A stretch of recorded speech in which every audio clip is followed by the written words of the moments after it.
خدای بخلې اجمل خټک چې دی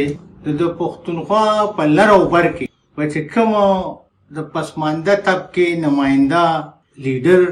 او یا د قام پرست ډلو لیډر په چې تقریر شروع کو نو دا کتاب به د اجمل بابا په تقریر شروع وه او دی و خلک را لړزول او را پاسول د خوشحال خورې پورته یو نغمه شوم د خوشحال خورې پورته یو نغمه شوم بل مشال په عباسین او تاتره شوم سرې پوی شوې د غیرت چغه سرورم چې تا څومره رانغړدلم چې تا څومره رانغړدلم سره لامبه شوم او دویمه کته دا وه چې که ظالم مې ژبه غوسه کړه تېره شوه که ظالم مې ژبه غوسه کړه تېره شوه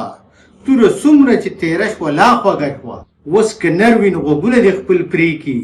چې زما نغمه سړه نه شوله سره شوه بیا به دا هم چې دی نو لیډرانو به وي او خلک به یې پرې رالړزول وي ملګرو تش په لوګېدو نه شوه ځای چې لمبه شو دا خپل ځان وسوځو د نوي ګل د خسمانۍ دپاره دا زوړ خوړلی ګلستان وسوځو او دی خو یو ډېره هغه یونیک کیسه وه ځانګړې کیسه وه وی غټان غټان نیکان نیکان پیدا دي دی خو له ځایه جنتیان پیدا دي زه هغه خوارو له جنت وګټو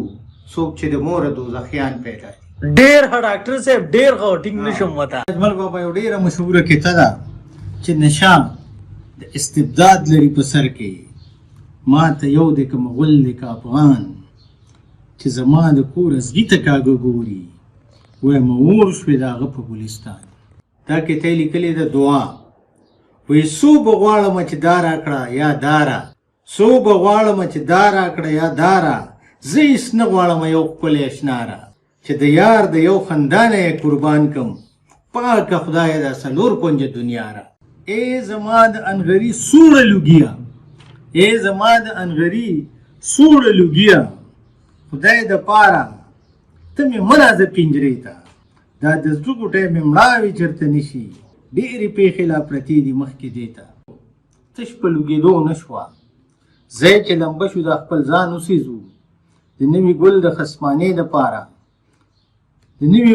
د نوي تیغ د ټوکېدو دپاره د نوي تیغ د ټوکېدو دپاره دا زوړ خوړلی ګلستان وسېزو دا چې هر ګوټ کې یې بس لوږه پایي د دې جونګړو نه به زړونه لوی کړو دا چې پکې سل رنځوری اوسېږي راځئ چې دا سپېره هډونه توی کړو چې دی راځي مونږ ورته مړه پراته یو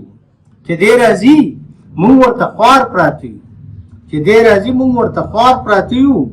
ځای چې د هغې مرګیتان ته ورشو چې سبا دې کفنه مړه پراته یو ځای چې کفن په سر میدان ته ورشو